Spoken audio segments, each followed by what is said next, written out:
So I wanted to just share with you a little bit about some of the past creative processes that I've had doing albums. It might be helpful to know how some of those went. One of the first ones was the Enter the Worship Circle Chair and Microphone Volume 2. And it was a first body of songs for me, and I was challenged just to write as many songs as I could out of the Psalms. And so I ended up writing 41 songs in that process, and it was just like I overloaded the producer, my friend Ben Pasley, who's the head of Enter the Worship Circle, with songs, and he was able to whittle those down to probably 20, 25 songs that we wanted to work with. And I remember going up a couple of times to his studio and sitting with him, and he sat and looked at my songs, and I played them.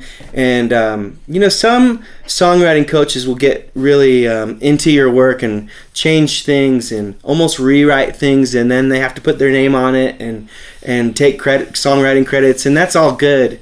That's a lot of fun. But I loved how Ben did it. He suggested things to me.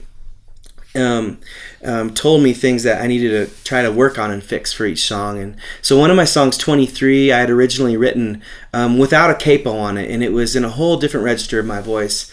And one of the things that he said is, hey, why don't you just try putting your capo on 8 and seeing what that does to your voice. And all of a sudden the melody changed, as not only the register, but the melody changed, and how everything related changed. And it was like a key that unlocked that door. And so I want to encourage you, to find other songwriters who are generous in spirit and gifted in what they do, and seek them out and ask them for help, and then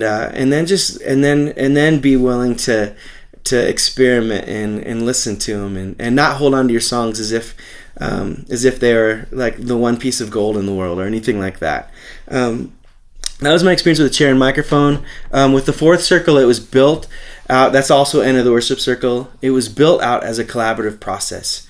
And so I also wrote probably 21, 25 songs for that. And I sent them to my friends, either Ben and Robin Pasley, Tim and Lori Thornton, Carla Adolph. Those were the main writers on that record. And people tweaked and changed, and they were sending me their songs, and we would tweak and change and make suggestions, and then we would get together and meet. And I remember one of the songs, I'm trying to remember what the name of the song is, You're the One, and you're the one who heals my heart, you're the one who gets this party started. It was like this really cool indie, vibey, melancholy song, and then I wrote it and I sent it off, and I thought, man, this is going to be brilliant, and it's going to connect with all the hipsters and myself and everyone. And I remember Robin Pasley's like, man, you gotta put the line, get the party started in it. And I was like, no. And I just said yes to that in the end, and I submitted to partnership on the record, and then the song ended up being the most hilarious and fun song to sing as a group. And it went from this melancholy experience to something that when we sing it in big groups now, people are like, pretending they have a frothy root beer in their arms and swinging. So that's just kind of, my 2 cents on how to do things collaboratively. Trust the people you're with, find people that you can trust, and hope for the best. And I wanted to just cover another series of records I've done in partnership with a creative force, my friend Todd Fatal in Portland, Oregon. I had written all of these songs for the Worship Circle. Some of them made on the record, and some of them were just not quite right. And so as an artist, I just kind of wanted to steward those songs well and still record them.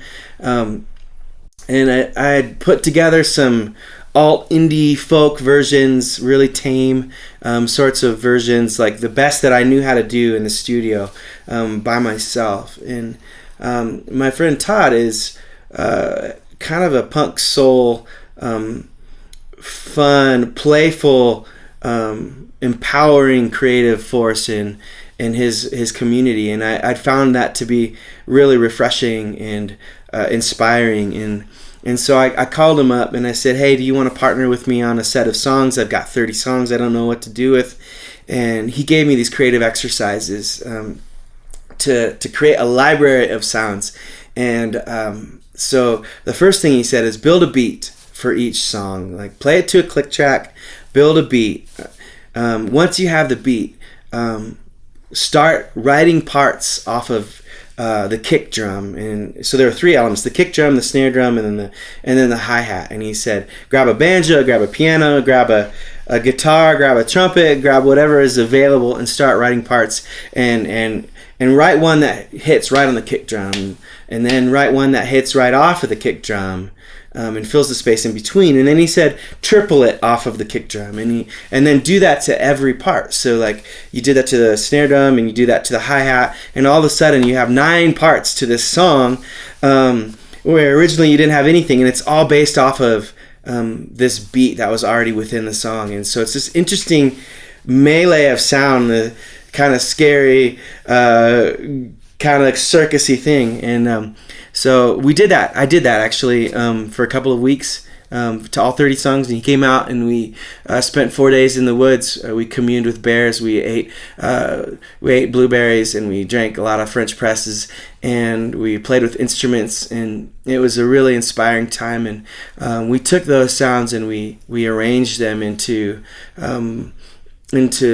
places that made sense. And one of the other big lessons I learned in my partnership with Todd is how to live into songs fully, and how to sing as if I was within that song. If it was out of the Psalms and it was a lament, if it was Psalm 51, how to sing in a way that expressed the anguish in my heart and the confession of my heart.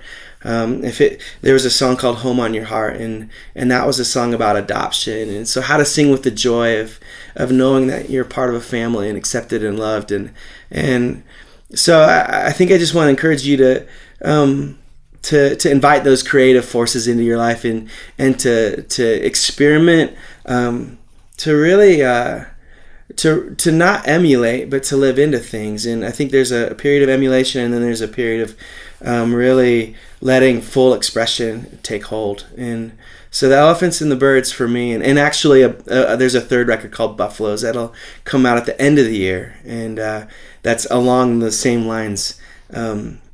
Capture that imagination and capture that energy.